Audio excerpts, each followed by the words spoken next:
Kuna wakati mwingine zinacheza mtimu zaidi ya moja, anatoa ya kwanza, anatoa na ya pili, alafu amefunga ufahamu, anasema walokole ni wajinga, wanatoa sadaka makanisani, wanawapa wachungaji. Nisikilize, umewapa mara ngapi waganga wa kienyeji? Umewapa mara ngapi hao wenye wamiliki wa mpira?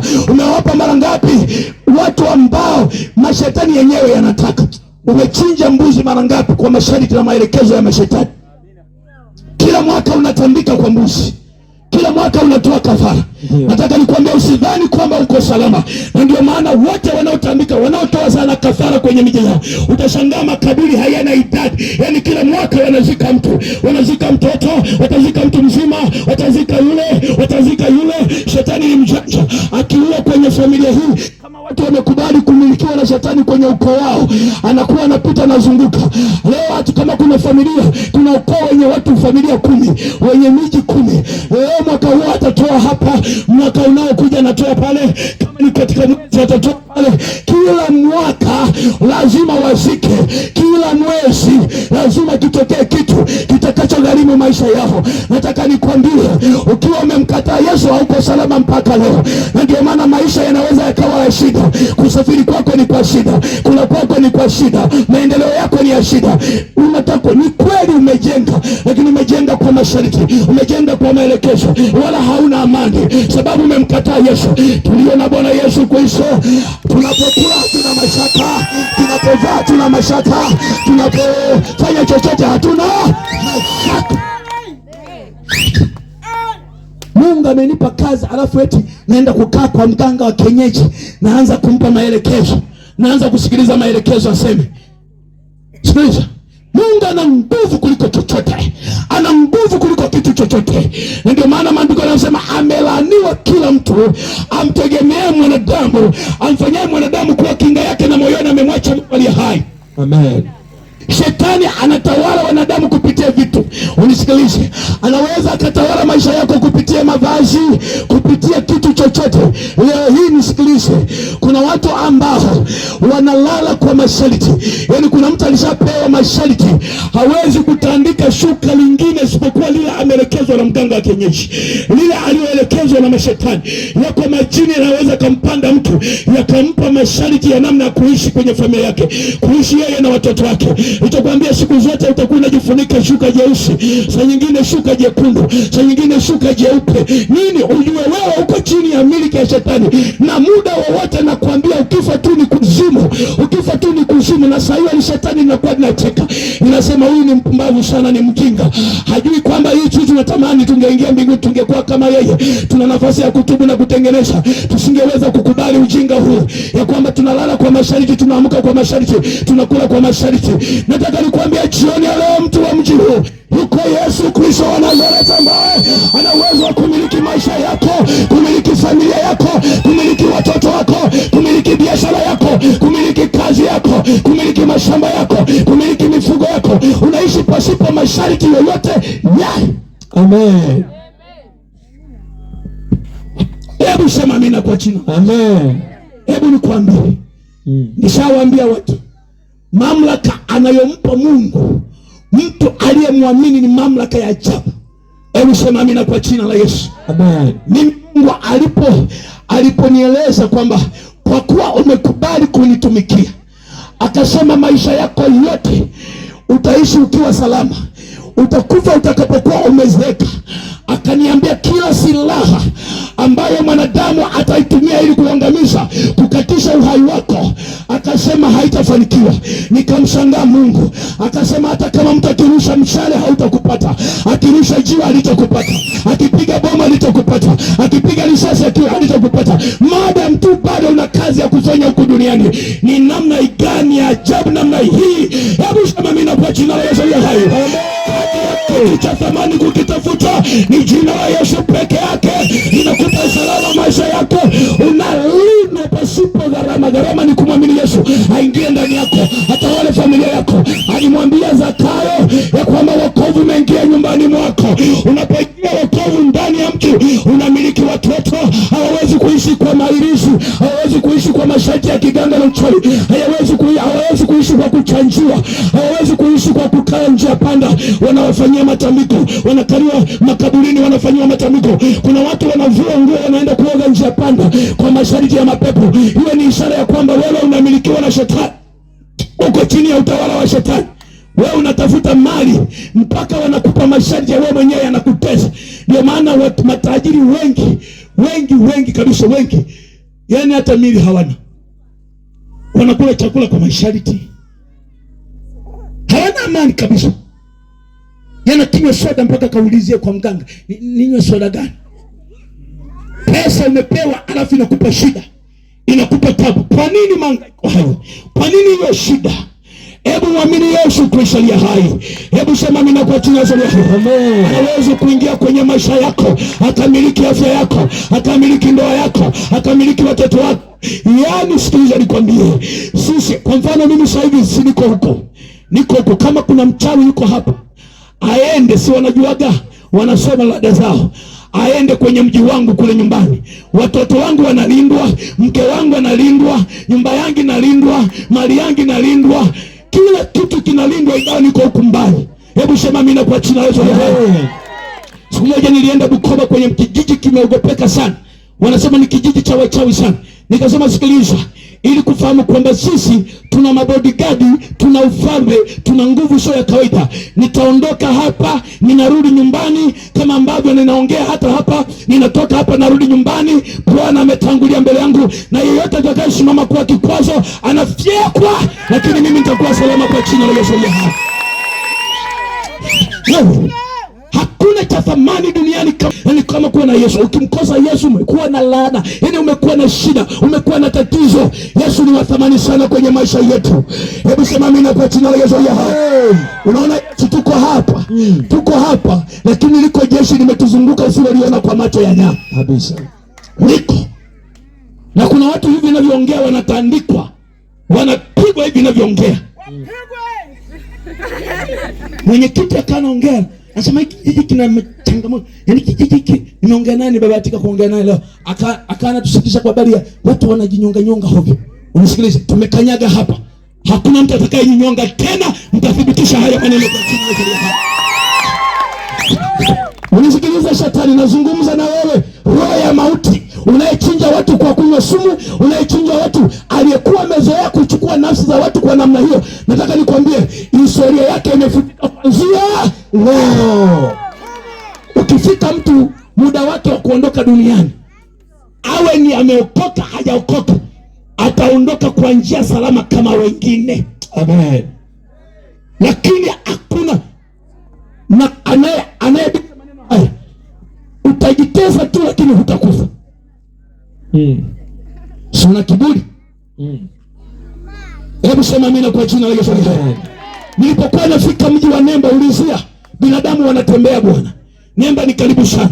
Nilipofika pale nikaona kila sikukuu, yani Krismasi, mwaka mpya na nane, kila sikukuu ambayo inajulikana watu wanasherehekea, lazima wachawi nao washerehekee. Unashangaa tu saa moja saa mbili kasoro huko wamechinja mtu. Shamba mwana wanapiga mwana, wamechinja mtu, wamekata. Mungu akaniambia kwamba haya ni matambiko ya wachawi, wanaimarisha madhabahu zao.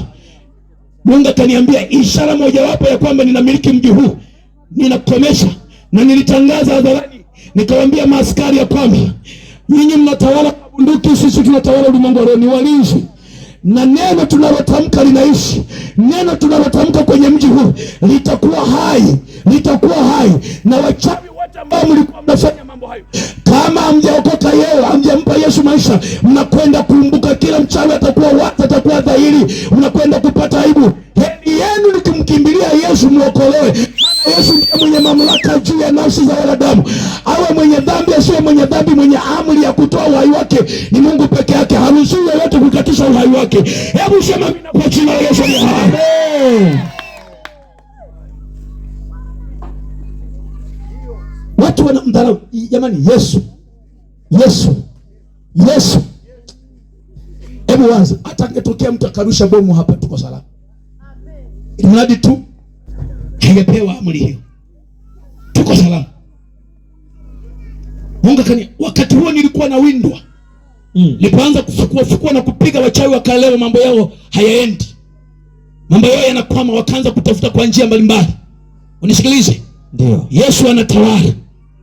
Niliwaambia kama mnabisha kanisa, wale bahati nzuri kuna wajumbe wako hapa, walifika kanisani kwetu, hakuna mna mlinzi, lakini vyombo viko humo ndani. Nitangaza kama mnafikiri tuna dimba, mmoja achukue hapa, hatufungi milango, kuna vitu vyote viko humo ndani, mmoja aingie humo ndani. Hata hapa si huko, peleleza kama kuna mwizi huko hapa, peleleza, utafuta yule mchungaji Tumaini alisema anaishi kata ya Nemba, hebu nionyeshe kanisa lake, mimi nataka nimuibie vyombo, aache kuhubiri nchini. Ndio uone, hebu sema amina kwa jina la Yesu. Amen.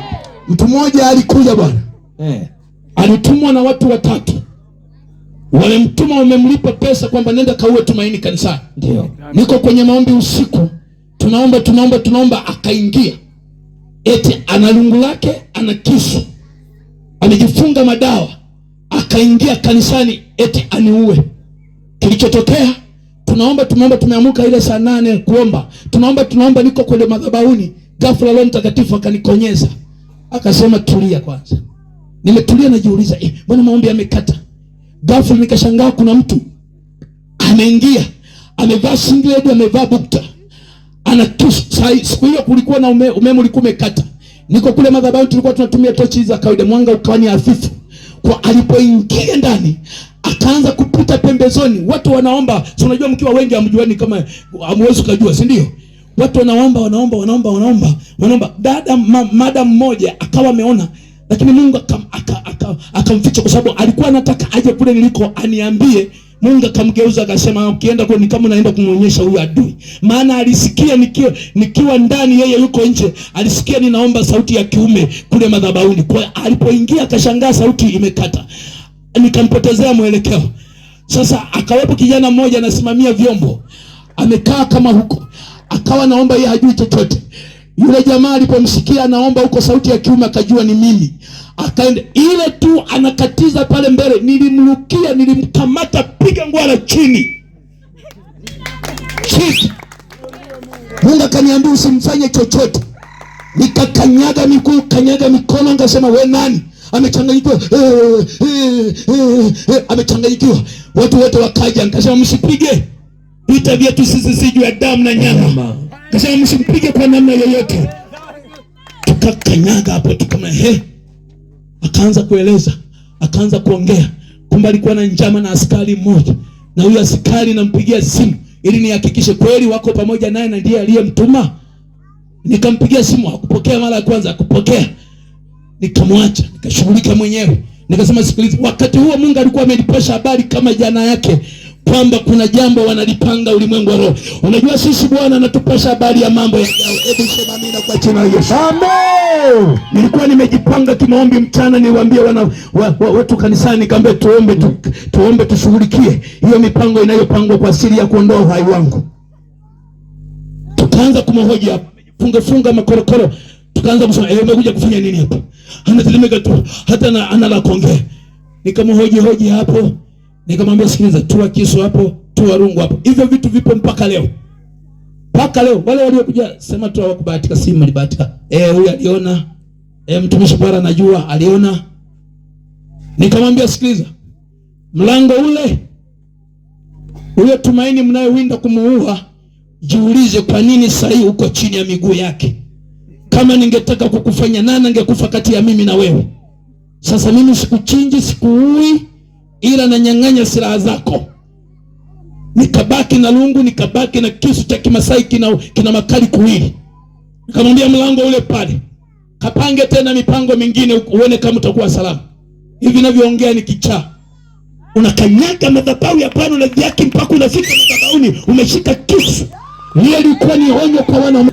Waheshimu madhabahu ya Mungu, waheshimu watumishi wa Mungu aliye hai. Unajua watu wa kidhani tunahubiri hivyo wanafikiri tumekosa pesa bwana. Hatujakosa pesa kabisa. Kama ni kusoma, Mungu alitujalia tukasoma, tuna kazi zetu, tuna familia, ila tunajua tumetumwa duniani. Kazi ni sehemu tu ya kutusaidia ili tufanye kazi yake. Hebu sema amina kwa jina la Yesu.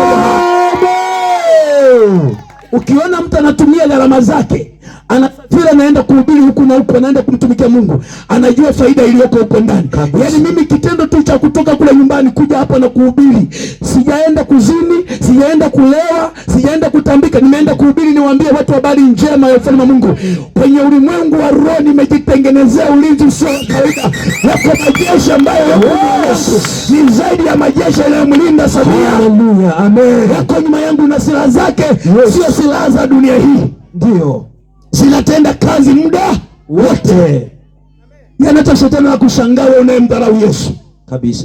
Umeng'ang'ania ulevi, umeng'ang'ania uzinzi, umeng'ang'ania uchawi, umeng'ang'ania mizimu ambayo inakutesa na kupa maelekezo saa nyingine na kutesa kifua. Inauma wewe, kinauma. Mashetani unayoyafuga huko nyumbani yanaanza kutoa maelekezo, kaninunulie hii, kaninunulie uvumba, kaninunulie suria, haya manani haya, wanaovukiza haya manini? Udi. Kaninunulie udi, nataka rosheni kali. Yaani yanakuelekeza mashetani, nataka rosheni, nataka wiki marashi, nataka hivi. Sikiliza, ni ishara kwamba uko chini ya utumwa wa shetani na hauko salama. Muda wowote shetani atakuvuna, atakunyonga, na ujue ukinyongwa mikononi mwa shetani uko kuzimu kabisa. Hauko salama mpaka leo.